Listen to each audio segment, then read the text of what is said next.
네, 오늘 우리에게 주시는 하나님의 말씀은 베드로전서입니다. 신약성경 382페이지 베드로전서 4장 19절 그리고 5장 7절 말씀입니다.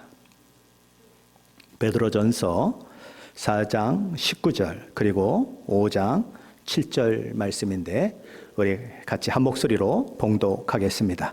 그러므로 하나님의 뜻대로 고난을 받는 자들은 또한 선을 행하는 가운데에 그 영혼을 미쁘신 창조주께 의탁할지어다. 7절입니다. 너희 염려를 다 주께 맡기라. 이는 그가 너희를 돌보심이라. 아멘. 여러분 반갑습니다. 이렇게 저는 시애틀 올 때마다 가면은 어디서 예배 드릴까 생각하면서 우리 임마누엘 장로교회 가서 예배 드려야 되겠다라고 생각하고 목사님께 저 예배 드리러 가겠습니다 그러면은 와서 말씀도 전하라 그러는데 고맙기도 하고 언제나 여러분과 그 한 지체된 그런 뜨거운 마음으로 여러분들을 사랑하고 또 기도합니다. 우리에게 근심이 참 많습니다. 자녀들에 대한 근심도 있고 참 저희들이 앞으로 신앙생활을 제대로 할 것인가 하는 그런 그 부모로서의 그 염려가 있는데 제가 지난주에 우리 딸이 다니는 교회에 교회 이전 예배를 드린다고 해서 제가 가서 같이 예배를 물론 이제 EM 예배죠. 이제 그리고 미국 사람들도 많이 함께하는 그런 예배당인데 가서 보고 깜짝 놀랐어요. 왜 놀랐냐면 제가 시애틀 한인 장로교회에서 목회할 때 그 청년부 이해 맞은 대학생들 이제 좀 어린 친구들은 이제 티네이저도 있었고 그런 아이들 제가 그 당시에 볼 때 너무 속으로 한심스러워가지고 쟤들이 앞으로 신앙생활을 할 것인가 말 것인가 맨날 노는 것만 생각하는 것 같고 그래가지고 참 안타까웠는데 감사하게도 거기 예배를 갔더니 전부 거기 와 앉아 있어요. 그래서 이제는 다 40대 중반이 돼가지고 애 하나씩 끌어안고 예배당에 온 걸 보고 야 내가 쓸데없는 걱정을 했구나. 나보다도 더 열심히 그냥 예배당이 꽉 차서 그때 그렇게 속색이던 그런 우리의 자녀들이 거기에 다 예배를 드리면서 하나님 찬양하는 걸 보면서 하나님은 우리가 생각하는 것보다도 늘 더 폭넓게 우리를 축복하시고 인도하시는 줄 믿습니다. 성경에 보게 되면 우리가 많은 말씀들이 나오고 단어들이 나오는데 그중에 우리가 꼭 기억해야 하는 단어가 축복입니다. 축복. 하나님이 이 세상을 창조하시고 축복하셨죠. 예수님이 이 땅에 오셔가지고 처음 설교하신 것이 심령이 가난한 자는 뭐가 있다? 복이 있다. 그래서 복을 말씀하셨어요. 그리고 예수님이 이 땅을 떠나실 때에 십자가 지시고 부활하시고 승천하실 때 여러분 예수님 승천하실 때 뭐 하면서 승천하신지 아십니까? 성경을 보게 되면 끝없이 축복하시더라. 깜짝 놀랐어요. 그냥 하늘에 오르서 제자들이 어디 가시나 이러는 줄 알았더니 예수님께서는 끝없이 축복하셨다. 그러니까 이제 그 축복을 받고 예수님 올라간 다음에 성도들이 예루살렘 성전에 모여서 하나님을 영원토록 찬양했다. 그런데 그 찬양한다는 말이 에올로게오, 축복한다는 말과 동일한 헬라 단어예요. 축복한다는 말, 하나님 찬양한다는 말. 하나님은 우리를 축복하시고 우리는 하나님을 찬양하는데 그것이 다 축복이라는 단어로 연합되는 거예요. 저는 그래서 여러분들에게 이 한 해 동안에 하나님의 한없는 축복이 있기를 주의 이름으로 축원드립니다. 그리고 여러분들 만나면 다 축복하세요. 우리의 속상함도 있고 못마땅함도 있고 부족함도 있고 의견도 많지만은 모든 걸 앞서서 축복합니다. 이렇게 하십니다. 옆에 있는 축복합니다 해보세요. 축복합니다. 말로만 하지 말고 진심으로 축복하세요. 진심으로 축복하세요. 진심으로 축복하면 그 축복이 다 내게로 돌아옵니다. 아시겠지? 그게 하나님의 법이에요. 잠시 기도하십시다. 하나님 아버지 감사합니다. 이렇게 귀한 주님의 교회에 성도들을 보내주시고 목사님 너무나 귀한 목사님 또 원로 목사님이와 또 김기소 목사님 여러 당신의 종들을 이 교회에 두사 이 마지막 때에 하나님의 나라를 지키게 하시고 선포케 하시고 증거케 하시는 하나님의 놀라운 역사에 감사를 드립니다.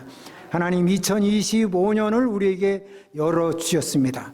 하나님 한 해를 주님께 맡기는 한 해가 되게 하여 주시옵소서. 이 설교를 주께서 성령께서 응답하시고 역사하시고 선포해 주시기를 원하며 예수님의 이름으로 기도했습니다. 아멘. 제가 우연찮게 미국에 와서 책을 보는데 그 책 제목이 프리스피스라는 그런 영어 제목이었어요. By Toby O브라는 옥스퍼드 철학자, 인류학자가 쓴 책인데 그 사람은 뭐 예수 믿는 사람은 아니죠. 그리고 단순히 어떤 철학적 관점에서, 인류학적 관점에서 이 세상을 바라보면서 쓴 책인데, 그 프리스피스라는 단어가 우리나라 말로 번역하면 이렇게 딱 떨어지는 단어는 없는데 절벽 끝 그런 뜻으로 이렇게 변화될 수 있어요. 그래서 그 내용 자체를 보게 되면 실존적인 인류 멸망의 절망이라는 그런 그 제목으로 번역될 수 있을 것 같아요. 그분이 이제 그 인류학자로서 이제 이 세상을 내다보면서 이 세상이 종말이 실존적으로 가까이 왔다. 그래서 이 종말을 우리가 피하기 위해서는 어떻게 해야 되느냐 하는 문제를 가지고 긴 책을 써서 non 크리스찬 입장에서 인류의 종말을 바라보는 그런 관점에서 쓴 책이었습니다. 그래서 제가 정말론 예수님 믿는 자로서의 예수님의 이 땅의 마지막 때를 보면서 서로 비교해 가면서 느끼는 것은 이 세상이 믿는 사람이나 믿지 않는 사람이라 It is the last time, 마지막 절벽이다 하는 면에서는 같은 공감대를 가지고 있구나 하는 것을 느끼게 되었습니다. 그분이 얘기하면서 뭐 하는 거예요? Power and wisdom. 그러니까 인류가 종말에 이르게 되는 게 보시면 파워는 엄청나게 커지고 있는데 이 파워를 핸들할 수 있는 위즈덤은 점점 작아지고 있다는 게 사실인 것 같아요. 모든 철학의 원조들이나 인간의 어떤 지혜를 보내는 서적들은 다 고대 서적, 우리의 우세대들이 만들어낸 것이라면 이 세대는 모든 것이 인터넷과 여러 가지 커뮤니케이션과 정보의 세상과 이런 파워의 세상과 말로 다 할 수 없는 가공한 무기의 세력들이 이 세상을 가지고 있습니다. 근데 우리가 알다시피 파워는 언제나 위즈덤을 요청해야 컨트롤이 되고 컨스트럭티브하게 사용될 수가 있지요. 근데 거기에 파워에 위즈덤이 없게 될 때에는 매우 위험해지는 것입니다. 마치 5살 먹은 어린아이가 실탄 든 권총을 가지고 장난할 때 느끼는 그 위협감입니다. 이 세상은 바로 그러한 세대에 우리가 있는 것을 실감하지 아니하였습니다. 오늘 기도해 주셨지만 저는 한국에서 온 지 지금 얼마 한 2주 정도 됐습니다마는 상상할 수 없는 사태들이 일어나고 있지요. 도대체 인간의 지혜와 인간의 어떤 그 많은 우리가 사모하는 서울 법대들이 그렇게 많이 모여있는 이 나라가 이게 나라인가라는 생각이 들 수 있는 그런 너무나 안타까움과 갑갑함과 파워는 어마어마해졌습니다. 옛날에 사는 거에 비교해 볼 때 우리나라의 어떤 그 GDP나 이런 것들은 상상을 초월하게 강해졌지만 생각하는 것과 움직이는 것들은 너무나 저급한 이 상황에서 위기감을 느끼지 않을 수가 없는 것입니다. 그래서 이 세대를 우리가 표현할 때 2가지 단어, 불확실성 그리고 불안입니다.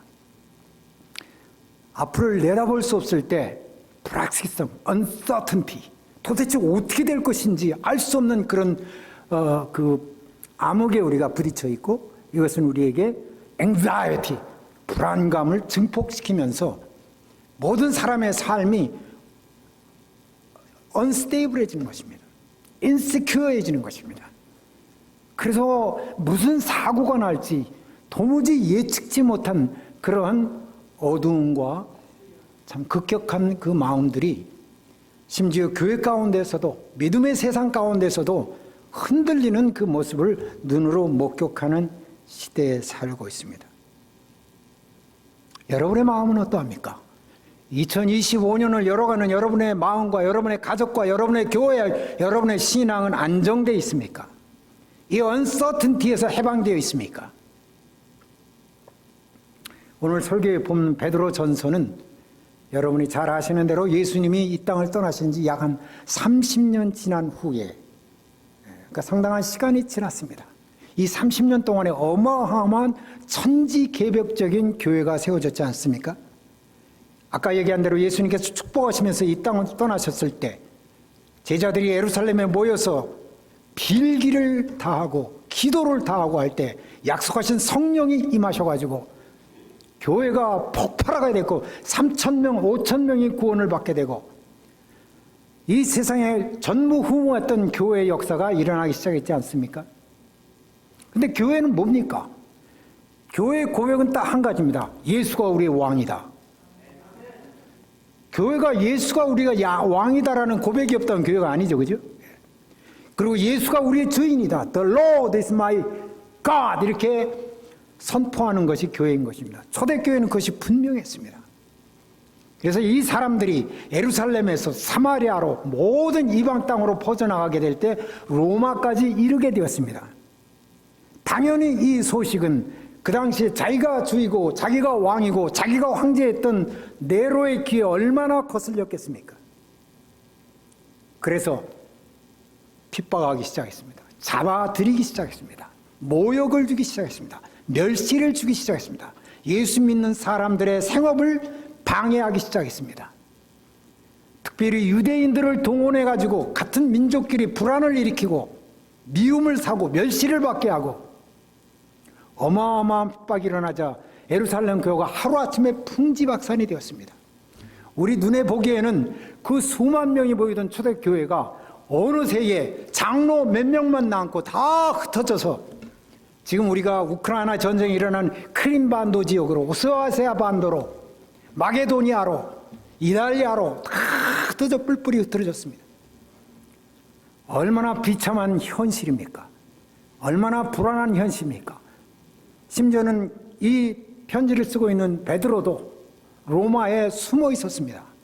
나타나면 언제 죽을지 모르는 죽음이 두려워서가 아니라 그 당시에 초대교회를 책임져야 되는 리더로서 얼마나 가슴 아팠고, 그리고 교회들은 그런 어마어마한 교회가 아니라 지금 여기에 나오는 비두니아, 갑바도기니아 모든 그런 교회들은 조그만 동네에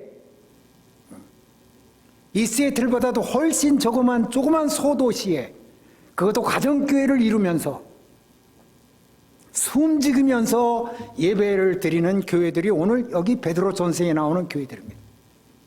그 교회들에게는 두려움이 있었습니다. 불안이 있었습니다. 언제 잡혀갈지 모르는 어두움이 있었습니다. 이런 교회에 대해서 사도 베드로가 편지를 쓴 것이 베드로 전서인 것입니다. 그러면서 이 두려움을 어떻게 이길 것인가? 이 불안을 어떻게 극복하실 것인가? 너희는 두려워 말고 염려하지 말고 근심하지 말고 하나님께 나아가 이 문제를 해결을 받으라는 간절한 편지를 쓴 게 베드로 전서인 거예요. 그 많은 권면 가운데서 오늘 기억해야 될 단어가 맡겨라입니다. 하나님께 너의 영혼을 맡겨라. 하나님께 너의 염려를 맡겨라. 사랑하는 성도 여러분, 이 설교 처음에 여러분에게 분명히 못 받고 갑니다. 신앙은 맡김입니다. 하나님께 내가 나를 얼마나 맡기느냐가 곧 신앙인 거예요. 그죠? 하나님에 대해서 얼마나 많은 지식이 있느냐, 신학적인 어떤 논리가 있느냐, 얼마나 하는 영적인 경력이 있느냐, 경험이 있느냐, 이런 것이 신앙이 아니라 내가 오늘 하나님을 실질적으로 실천적으로 어떻게 맡기고 살아가느냐 하는 문제인 것입니다. 따라하십시오. 신앙은 맡깁니다. 맡깁니다. 목사라고 해서 예가 아닙니다. 수십 년 설교했다고 해서 그 신앙이 큰 게 아닙니다.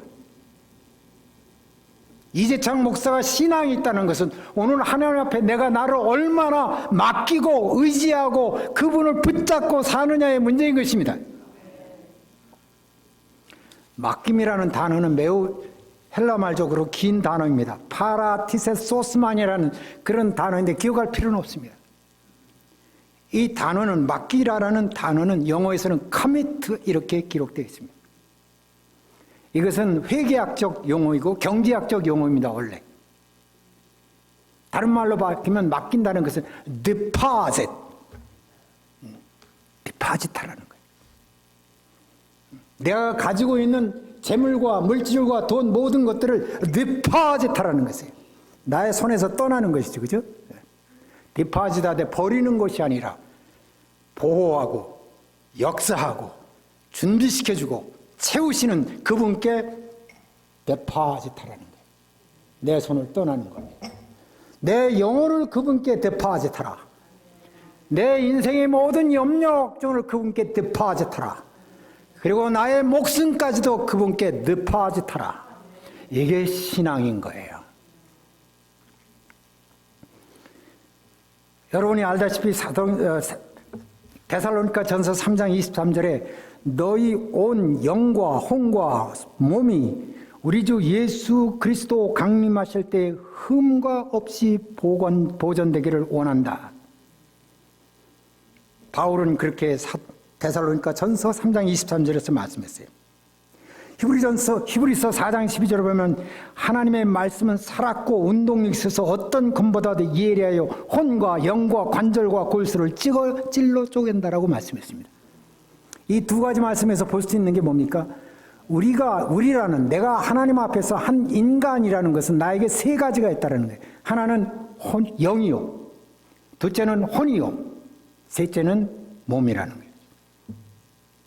저나 여러분이나 어떤 직분에 있든지 어떤 환경에서 살아왔든 어떤 삶의 배경이 있든지 이 세 가지는 분명히 있는 것이에요. 나에게 영이 있습니다. 믿으십니까? 나에게 혼이 있습니다. 나에게 몸이 있습니다. 몸은 보이는 것이나 영은 보이지가 않습니다. 문제가. 혼은 우리가 분명히 있는 것을 실존을 의식하고 있으나 만질 수가 없습니다. 그래서 사람들은 이 보이지 않고 만져지지 않는 이것에 대해서 자꾸 마음을 떠나게 되게 되는 것이죠. 보이는 것에만, 이 몸에만. 사실은 우리가 가지고 있는, 여러분이 좋은 차를 타고 있습니까? 저는 아직까지도 오래된 차를 타고 왔는데 오늘 아침에 오면서 그랬습니다. 이 차를 내가 알고 있는 어떤 누구에게 그냥 주고 가야 되겠다. 골치가 너무 아프다. 우리가 가지고 있는 모든 물질과 돈과 경제와 그 모든 것들은 나의 소유가 아니에요. It's just temporarily. 예수님께서 이것 좀 가지고 있을래? 라고 말한 거예요. 이거 좀 가지고 있을래? 아이들한테 너 이거 좀 가지고 있을래? 할 때 준 게 아니잖아요. 그냥 가지고 있는 거예요. 우리가 가진 이 몸과 영과 혼을 떠난 이 모든 것들은 temporarily, 우리가 이 사는 동안에 하나님이 쓰시도록 허락한 것에 지나지 않아요. 우리가 떠날 때는 이 모든 것은 done, 끝나는 것입니다. 그래서 오늘 말씀 가운데서 사도 베드로가 뭐라고 말씀하십니까? 그러므로 하나님의 뜻대로 고난을 받는 자들은 또한 선을 행하는 가운데 그 영혼을 미쁘신 조물주께 부탁하리. 부탁한다는 말이 곧 맡긴다라는 말입니다. 그 영혼을 미쁘신 조물주께, 이 세 가지다. 영혼, 그 다음에 미쁘신, 그 다음에 조물주. 이 단어를 여기서 쓰고 있는 것입니다. 실상을 생각해 볼 때 아까도 말씀드린 것처럼 베드로 전서에 나오는 성도들은 여러 동네에 흩어지면서 빼맞고 멸시당하고 부정함을 당하고 억울함을 당하고, 우리 이 세상을 살아가면서 가장 애들한테 많이 듣는 말이 뭐예요? It's not fair. 제일 싫어하는 말이죠. 우리 아들과 딸을 길러서 지금 벨기에에서 둘이 같이 살고 있지만 잘 살아요. 어제도 밥 얻어먹고 왔는데, 얻어먹은 거지 해준 건지 그건 잘 모르겠어요. 우리 딸이 가장 잘하는 말, Dad, it's not fair. 자기 오빠한테 대해서 늘 우리가 좀 이렇게 아들만 챙긴다고 말해요. 설거지 좀 해라 그러면 It's not fair. 왜 또 아들한테는 안 시키고 딸한테 시키냐고. 사람이 살아가면서 이 불공정함을 느낀다는 거 정말 힘든 일이에요. 대한민국에서 지금 국민들이 속상해하고 폭발하고 있는 거면 It's not fair. 왜 인생이 이렇게 페어하지 않느냐 하는 그런 것들이죠. 그런 현실적 고통과 현실적 문제와 당면할 과제들이 있었는데 베드로 사도는 그들에게 뭐를 부탁하라고 말하면 내 영혼을 하나님께 부탁하라. 영혼은 보이지 않는 것이잖아요. 근데 보이는 문제에 대해서는 일단 접어두고 내 영혼을 조물주이신 미쁘신 하나님께 부탁하라고 말씀합니다. 왜 그럴까요? 그들이 구원을 아직 받지 못해서 그럴까요? I don't think so. 구원 받지 않은 성도들이 에루살렘 성전에서 그렇게 흩어져가지고 사방 흩어져서 예배 드릴 수 있겠습니까? 그만두지 뭐. 예수 안 믿는데. 그런데 뭐 어떤 인간적인 욕심이었는데 그래도 다 그만뒀을 거예요. 그러나 그들은 목숨을 걸고 예배를 드리며 가정에서 하나님을 섬기는 그런 자. 근데 왜 그들에게 베드로 사도는 너의 영혼을 그렇게 맡기라고 말씀하고 있을까요? 우리 인간에게는 가장 중요한 코어가 영입니다. 그리고 주변을 둘러싸고 있는 것이 혼입니다. 그리고 그 옆에 보이는 것이 몸입니다. 그렇죠? 왜 이 문제를 먼저 얘기할까요? 이 가장 코어에 있는, 가장 중심에 있는 영의 문제가 모든 문제를 해결하는 키이기 때문에 그런 것입니다. 영의 문제가 해결이 되면 다른 문제들은 자동적으로 해결이 되는 겁니다. 그래서 이 내 영혼을 특별히 미쁘신 하나님이라는 말은 무슨 말입니까? 영어에서는 faithful. 아까 오늘 찬송하는데 그 약속에 변함이 없으신, 그 약속을 분명히 지키시는 그 하나님께 너의 영혼을 맡기, 그것을 다시 리마인드해라. 너희가 이렇게 고통을 당하지만 look, 너의 영혼이 하나님께 맡겨졌음을 리마인드해라. 그죠?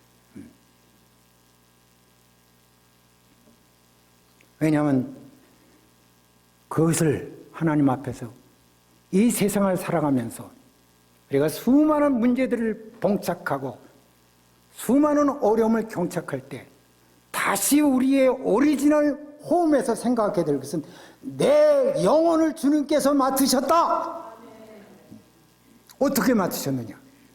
베드로전서 1장에서 이렇게 말하다. 너의 거듭난 것이 썩어진 씨로 된 것이 아니오 오직 영원하신 하나님의 말씀으로 거듭났다라고 말씀하고 있잖아요. 그죠? 우리가 하나님 앞에 일을 많이 해서 성가들을 해서 목사 일을 해서 말씀을 많이 전해서 그래서 내 영혼이 거듭나고 하나님 나라의 영의 맡김을 받은 것이 아니라 그 하나님의 말씀, 신실한 말씀, 그리고 이 신실한 말씀을 주신 하나님은 조물주라고 그랬어요. 조물주 뭡니까? 온 땅을 창조하시고 온 우주 만물을 지배하시고 그 말씀 한마디로 이루어내실 뿐만 아니라 지금도 섭리하시는 그 하나님을 알고 믿고 그분께 맡기라, 그 말인 것입니다.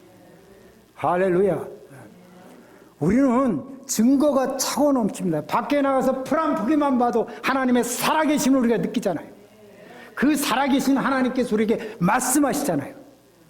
문제는 우리가 그 말씀을 받으면서도 감동을 주지를 못하는 거예요. 예수님께서 이 땅을 떠나실 때 제자들을 불러서 얘기했습니다. 너희는 마음에 근심하지 말라. 하나님을 믿으니 또 나를 믿으라. 그렇지 않으면 내가 너희에 일렀으리라. 내가 가서 너희를 위하여 처소를 예비하라. 처소를 예비하면 내가 너희에로 가서 너희도 나 있는 곳에 있게 하리라. 예수님이 뭐했어요? 말씀하셨어요. 그러면 하나님께 영혼을 맡기는 사람의 그 태도는 뭡니까? 아멘, 주여 내 처소를 준비하셨으니 믿고 감사합니다 하고 말해야 될 텐데, 제자 중에 하나 빌립은 말하기를 Oh my God, I don't see it. 보이지가 않는데요. I can't feel it. 느낄 수가 없는데요. 예수님 그러지 마시고 하나님 보여주십시오. 그럼 내 마음이 족하겠나이다. 이건 우리의 어떤 믿음의 그 연약함을 단적으로 보여주는 그런 씬이었죠. 빌라봐, 내가 너와 함께 있거니와 네가 어찌하여 하나님을 나한테 보이려 하느냐. 내가 너에게 말했으면 그 말씀을 믿으면 될 거 아니냐, 그 말이죠.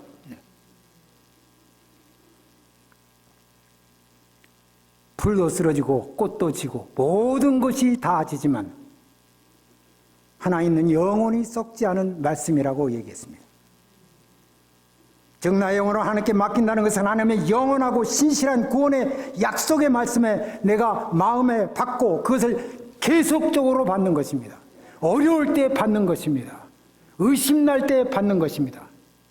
여러분, 설교하는 사람은 참 좋겠다. 항상 하나님 말씀을 보니까 이렇게 생각되죠. 그렇지도 않아요. 설교만 하고 있으면 하나님 말씀이 어디로 달아나요. 내가 무릎 꿇고 하나님 말씀 앞에 내가 하루하루 엎드려 그 말씀을 읽을 때 말씀이 매일 새롭게 오는 거예요. 아, 하나님이 이렇게 말씀하셨구나. 아, 하나님이 나에게 이렇게 선포하시는구나. 주 예수를 믿으라. 그리하면 너와 내 집이 구원을 얻으리라. 마음에 믿습니까? 이 믿음이 거듭남인 것입니다. 이 믿음이 있다면 여러분 어떻게 해야 되겠어요? 여러분 주변에 믿지 않는 사람들, 믿지 않는 부모, 믿지 않는 자매, 믿지 않는 형제, 믿지 않는 자식, 믿지 않는 이웃, 그 영혼에 관심을 가질 수밖에 없는 거예요. 왜? 내가 믿으면 그와 그 집이 구원을 얻으리라는 말씀했으니 구원의 복음이 전파돼야 되지 않겠어요? 이거는 누가 전도해라는 요구가 아닙니다. 강요가 아닙니다. 예수님은 뭐가 부족해서 우리들 전도 대원으로 사용하시는 분이 아닙니다. 우리를 사랑하사 우리를 구원하시기를 누구보다도 원하시는 주님께서 이 신실한 말씀을 우리에게 주심으로 말미암아 우리가 자발적으로, 내가 최근에 전도한 한 형제가 있어요. 저는 아직도 테니스를 치고 열심히 건강관리를 합니다. 이 친구는 최근에 중학교 교감 선생으로 있다가 은퇴했어요. 영어 선생하다가. 근데 보니까 그 집에 할머니가 계세요. 효자예요. 내가 그 형제들을 그랬어요. 이제 교회 나가기, 금년부터 교회 나가기 시작했어요. 아, 근데 매일 형, 술 한잔이요. 맨날, 야, 나 술 못해. 그렇게, 그런 친구예요. 야, 이름이 갑중인데, 갑중아. 너 엄마 지금 나이가 90 이렇게 넘어가는데 예수 믿어야 되지 않겠느냐? 형님, 뭐, 이제 뭐 다 끝났어요. 노망이어서 뭐 알지도 못하고. 그러지 말고 날 좀 너희 집에 가게 해다오. 내가 너희 어머니에게 복음을 좀 전해야 되겠다. 아, 뭐 우리 집이 뭐 지저분하고. 아니, 지저분한 게 지금 문제네. 너 엄마가 지금 지옥 가느냐 천국 가느냐가 문제인데. 그래 형님 한번 오세요 하더니 우리 집사람이 오지 말래요. 그 사람들은 체면 뭐 이런 그 저를 그래도 또 이제 웃사람으로 알고 있는데 집안 청소해야지. 그러면 어디 저 동네라도 끌고 오셔. 여러분, 우리가 목사라는 것과 성도라는 아무런 차이가 없어요. 우리는 영혼에 대해 관심이 있는 사람들이에요. 그 영혼이 하나님 나라 가야 될 거 아니에요.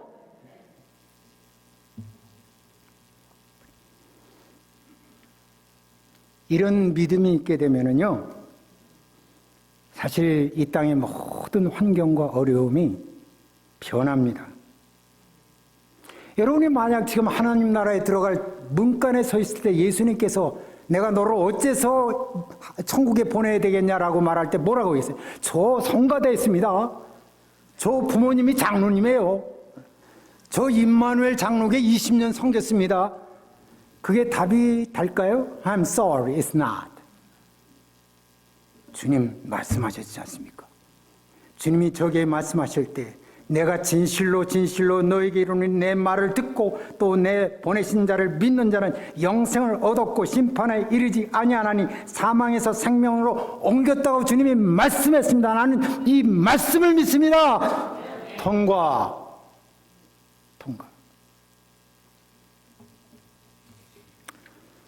그래서 어려울수록 말씀 앞에 무릎을 꿇으십시오. 설교 말씀 듣는 거 좋죠. 중요하죠. 그러나 개인적으로 하나님 말씀 앞에 무릎 꿇고 어떤 데는 저도 이해가 잘 안 돼요. 아니 마태복음을 전체 다 설교를 했는데 요새 다시 보는데 이런 말씀이 있으면 이거 어떻게 해결해야 되지? 네. 말씀은 그렇게 우리에게 모든 것을 다 답변해 주지는 않습니다. 그러나 내가 말씀을 읽고 나서 하나님 이 말씀은 진리입니다. 내가 다 이해하지 못해도 진리입니다. 이 말씀을 주신 주님께 감사합니다. 그게 신앙이에요. 이럴 때 나에게 소망이 있습니다. 언젠가 얘기했는지 모르겠습니다만 저희 아버님이 1958년 제가 51년생이니까 7살, 8살 됐을 때 세상을 떠났습니다. 아마 제 기억으로는 아버님이 드시면서 피 흘리시고 뭐 많은 그런 것들을 보였을 때 파스블레 위암이었던 것 같아요. 수술 안 받으시고 돌아가셨을 때 우리 어머니 나이가 38살이었어요.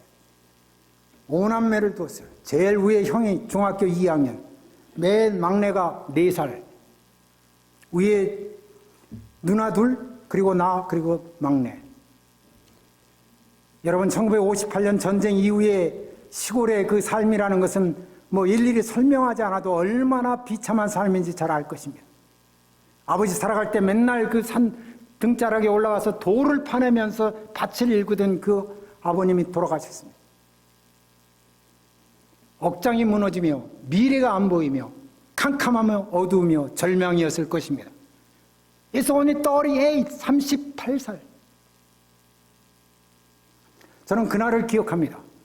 크리스마스가 지나고 아버지의 장례식이 이제 다 3일장이 끝나서 우리 집 앞에서 제 기억으로는 한 600-800m 되는 거리에 산자락에 아버지의 산소가 정해졌습니다.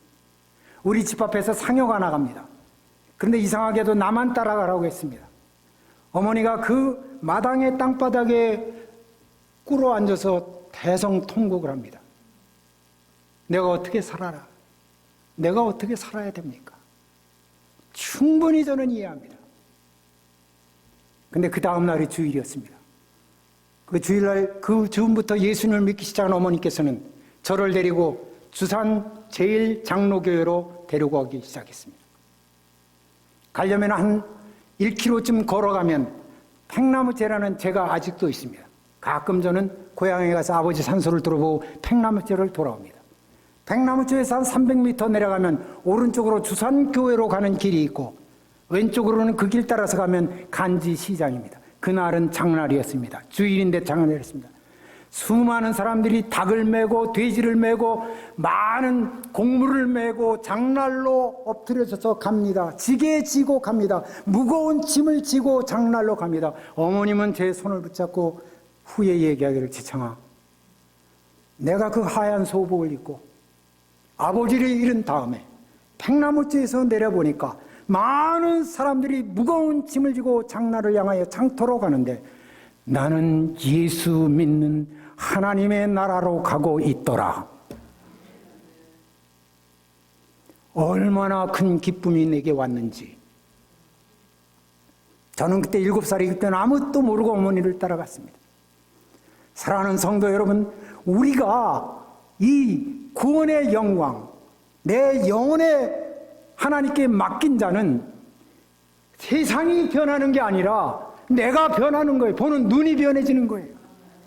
이 세상이 이렇게 어둡고 이 세상이 이렇게 절망스럽고 할지라도 내 눈이 보여서 소망이 보이고 기쁨이 보이고 새 길이 보이는 게 바로 이것이기 때문에 베드로 사도는 너희들이 여기에 전념하라고 한 것입니다. 우리 눈이 달라지면 어떤 두려움도, 어떤 재난도, 어떤 아픔도, LA의 산불도 우리는 능히 이길 수가 있게 되는 것입니다. 그래서 우리가 찬송하지 않습니까? 내 영혼이 은총 입어 중한 죄짐 벗고 보니 슬픔 많은 이 세상도 천국으로 화하도다. 슬픔 많은 세상이 변한 게 아니라 천국으로 내 눈에게 변하는 것입니다. 둘째로 무엇을 맡게 됩니까? 오늘 베드로는 말씀합니다. 너희 염려를 다 주께 맡겨버리나 이는 저희가 너를 권고하심이라. 영혼이 구원받았다고 인간의 염려가 다 없어질까요? 이재창 목사는 염려가 없을까요? 아마 우광필 목사님은 하나도 없을 것 같아요. 얼굴이 너무 선하셔가지고 염려가 안 보여요. 저같이 쪽 마른 사람 늘 염려가 있어요.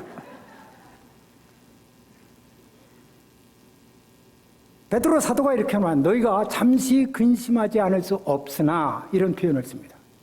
이 말은 뭐냐면 영혼의 구원을 받은 것이 우리에겐 분명할지라도 이 세상을 살아가면서 우리에게 닥치는 많은 시련들 가운데 성도는 염려하지 않을 수 없는 상황에 온다는 것입니다. 그렇지 않습니까? 그런데 이 염려를 뭐라고 합니까? 주께 다 맡겨버려라. 맡겨버려라.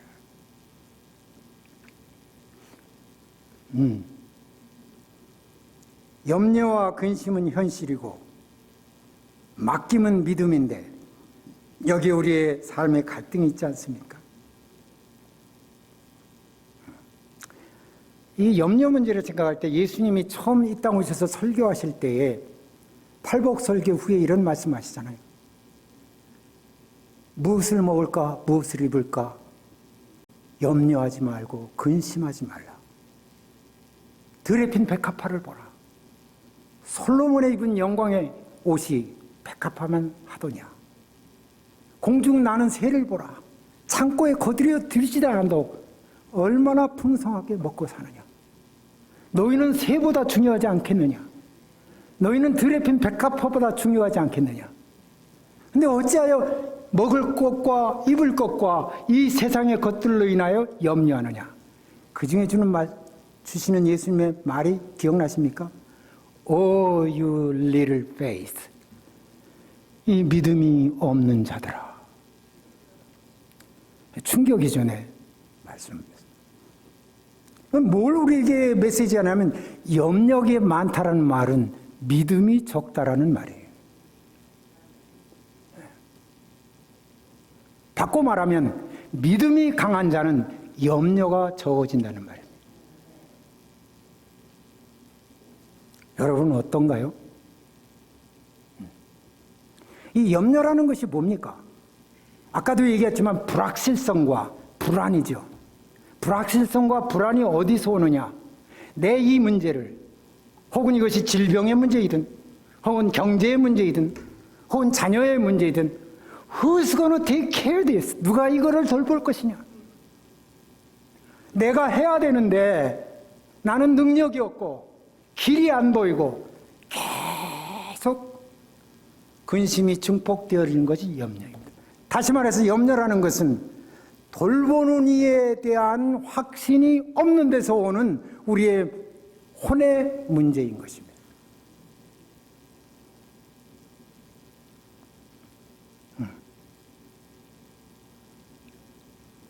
그런데 이 문제를 주님께 맡기라고 하잖아요.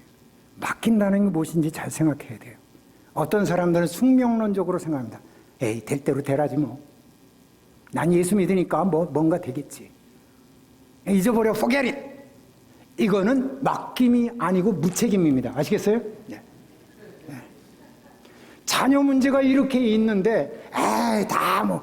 옛날에 어떤 선교사님이 와서 제가 목회할 때 왔는데, 아니, 이거 중국에서 1년 내내 사신다는데, 그 자녀들을 어떻게 하나님께 맡겼어요? I doubt it. 맡기다니. 부모는 부모가 해야 될 일이 있잖아요. 줘야 될 사랑이 있잖아요. 내게 살려야 될 의무가 있잖아요.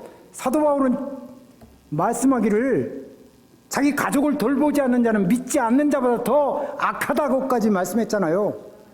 responsibility와 맡기는 것은 별다른 문제인 것입니다. 그래서 예수님께서 맡기라고 말씀하셔서 우리에게 하신 말씀입니다. 구하라, 찾으라, 문을 두드리라. 뭡니까? 이건 우리가 하라는 거예요. Do what you have to do. 근데 그 하라는 구하라, 두드리라 찾으라 이 모든 것은 누구에게 하라는 거예요? 하나님께 하라는 거예요.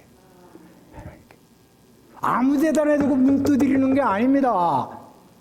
아무 데다 대고 도와달라고 하는 게 아닙니다. 하나님 나 이렇습니다. 도와주세요. 하나님 내 문제가 이렇습니다. 도와주세요. 엎드리는 것입니다. 이게 맡기는 것이에요. 그래서 사도 바울은 빌보스에 말하기를 아무것도 염려하지 말고 모든 일에 기도와 간구로 너희 구할 것을 하나님께 감사함으로 아뢰라. 그리하면 그리스도 예수 안에서 하나님의 평강이 너희를 지키시리라. 아멘. 거기 보면 아무것도 염려하지 말고 그냥 집에 가라 이 얘기가 아니라 모든 일이 뭡니까? 각자가 당면한 일이 달라요. 우 목사님과 제가 다릅니다. 여러분과 제가 다릅니다. 각자에게 주신 하나님의 타스크가 달라요. 감당해야 될 책임이 달라요. 그런 문제에 대해서 무책임한 게 아니라 하나님 앞에 하나도 빠치지 말고 하나하나 그분께 엎드려 간구하라는 거예요. 그게 맡기는 거예요. 내 뜻대로 이루어 주시옵소서, 우리 자녀 하버드 대학 가게 해 주시옵소서, 그런 얘기가 아니라 이 문제를 하나님 앞에 맡기니 하나님 손이 인도해 주시옵소서라고 구체적으로 내일의 삶 가운데서 움직이는 거예요. 이것이 맡김인 것입니다.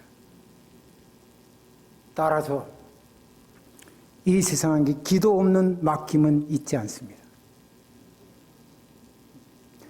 얼마나 진지하게, 얼마나 모든 일에 하나님 앞에 무릎을 꿇고 하나님을 붙잡고 정말 간절히 붙잡고 하나님 이 문제 어떻게 하시겠습니까? 라고 기도하는 기도의 삶이 있느냐? 아니면 형식적으로 밥 먹을 때 그냥 감사합니다 하고 끝나는 기도냐? 이것이 염려와 근심을 맡기는 자와 맡기지 않는 자의 차이인 것입니다. 여러분 이 아름다운 교회를 왜 주셨는지 압니까?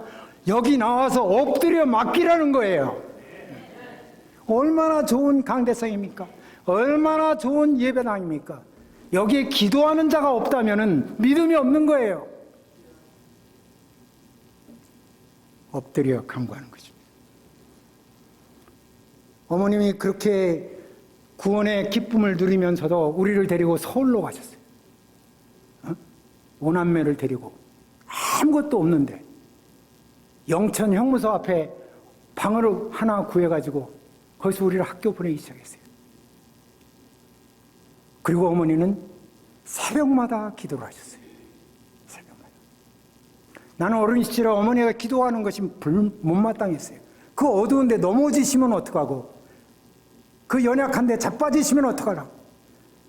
그래서 청소년이 되면서부터 어머니를 따라가기 시작했습니다.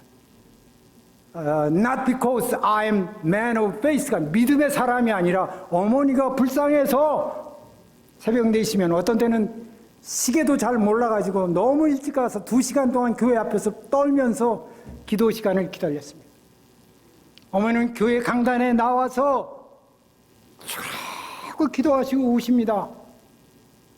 충분히 지금은 이해가 되지만은 그 당시에 뭐 때문에 저렇게 우시는가?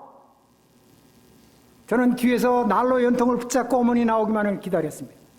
하루, 이틀, 2회, 3회 가면서 이 난로로 붙드는 손에서 하나님 눈물 흘리는 기도가 나에게서 나오기 시작했던 것입니다. 기도는 기적을 이루십니다. 기도는 능력을 이루치는 것입니다. 기도는 사람을 바꾸는 것입니다. 기도가 있는 교회가 하나님의 나라를 이루는 교회가 되는 것입니다.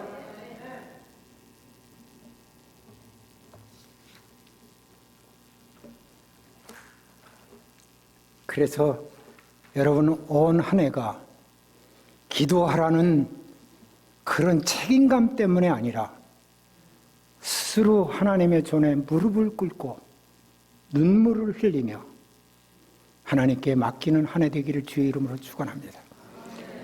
마지막으로는 우리가 맡겨야 될 것이 뭡니까? 영혼을 맡기고 우리의 염려 정신세계를 맡기고 마지막으로는 우리의 몸에 목숨을 맡겨야 됩니다.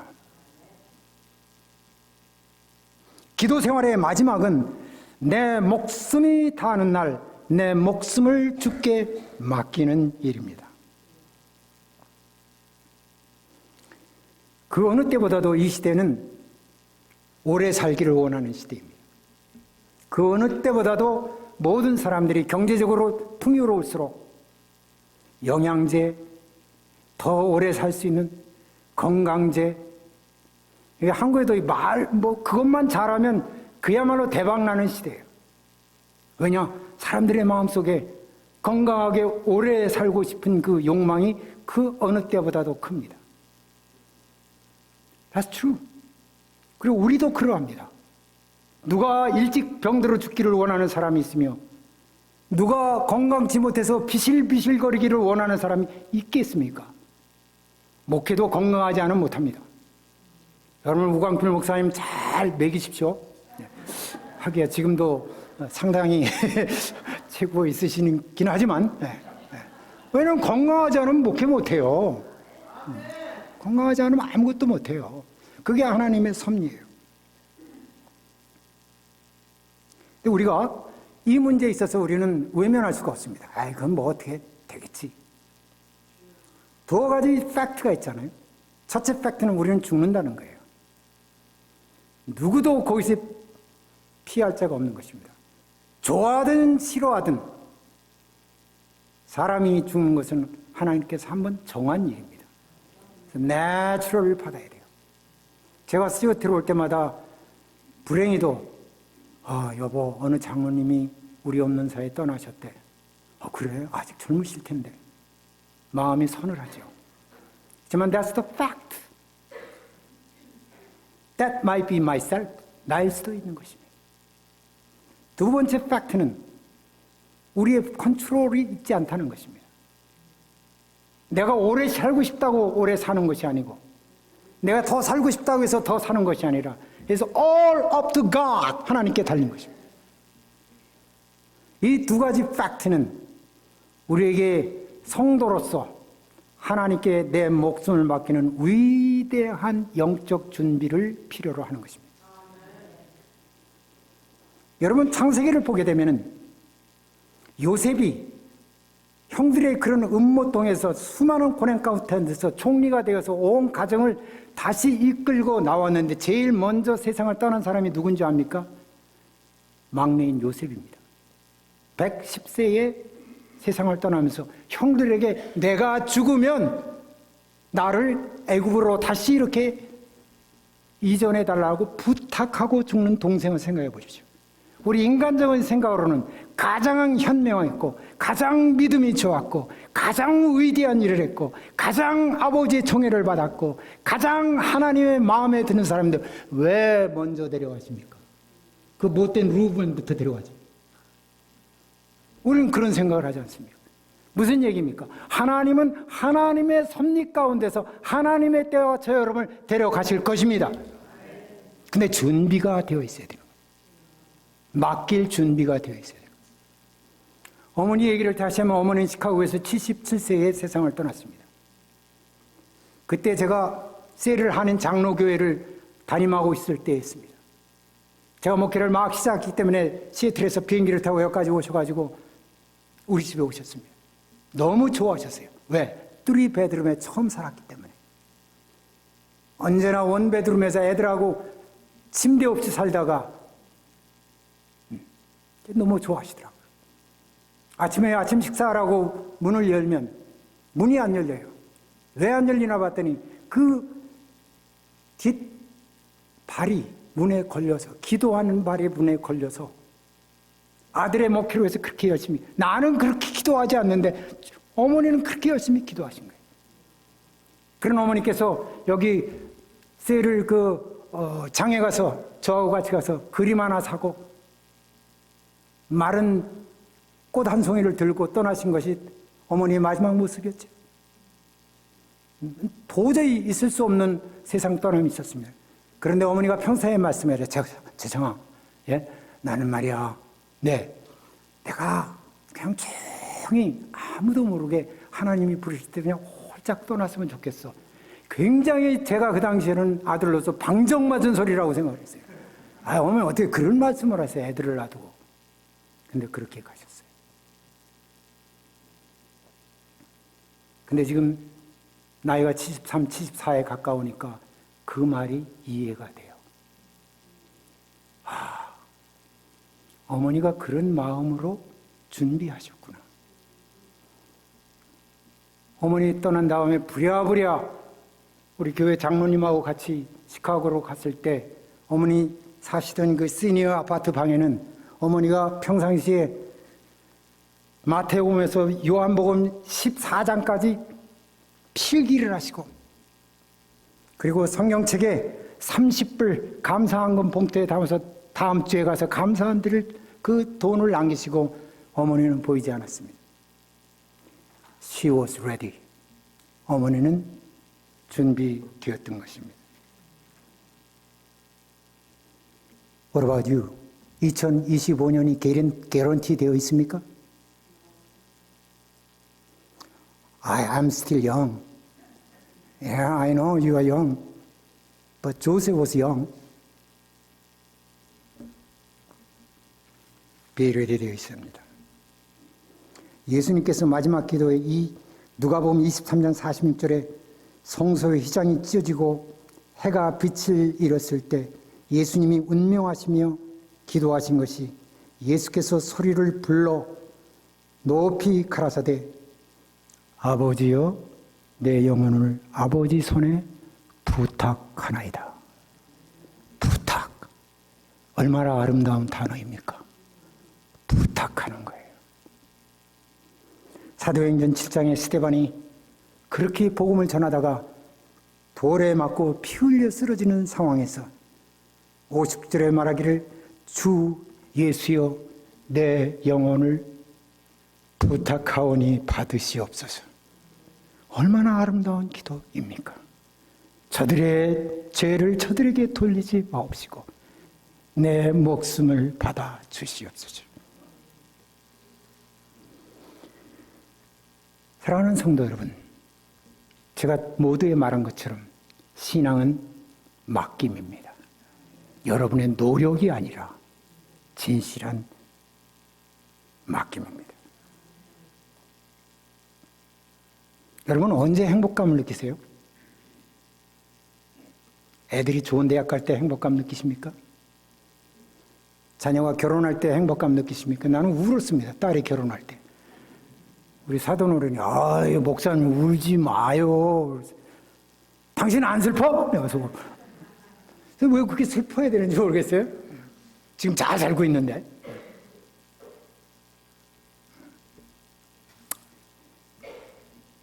각자마다 행복의 느낌이 다르겠지만 이제 우리들도 애들이 다 미국에 와서 살고 손자 손녀 이놈도 어쩌다 보면요 남보듯이에요. 아이고 뭐 가서 안아주려고 그러면 미워 죽겠어요. 한 살, 두 살 때는 우리가 안고 이랬었는데 지금 좀 컸다고 하이 루카스 그러면 헐. 지금 되게 없어요. 그래서 남는 건 나하고 집사람뿐 아닙니까?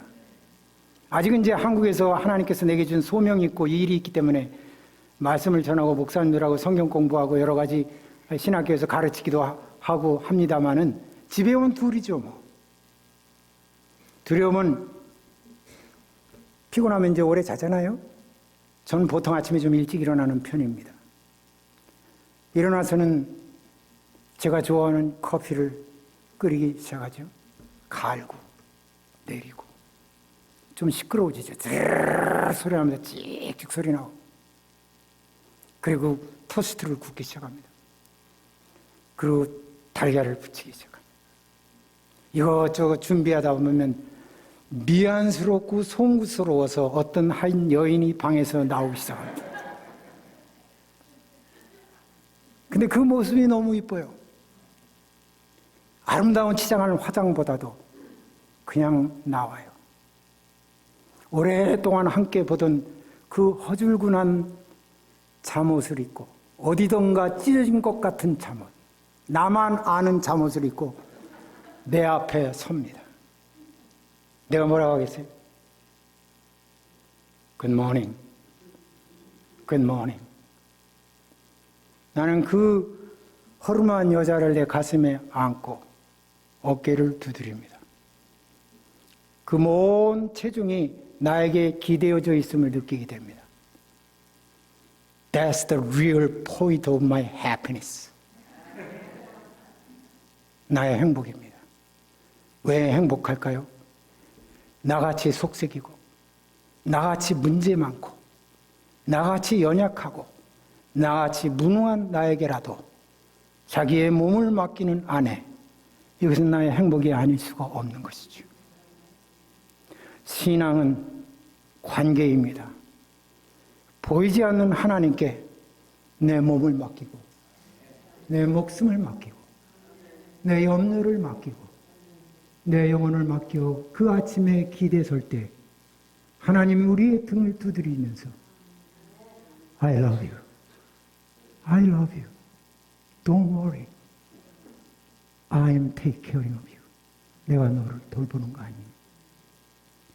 이 한 해가 하나님과 같이 그런 기쁨을 누리고 행복을 누리는 한 해가 되기를 주의 이름으로 축원드립니다.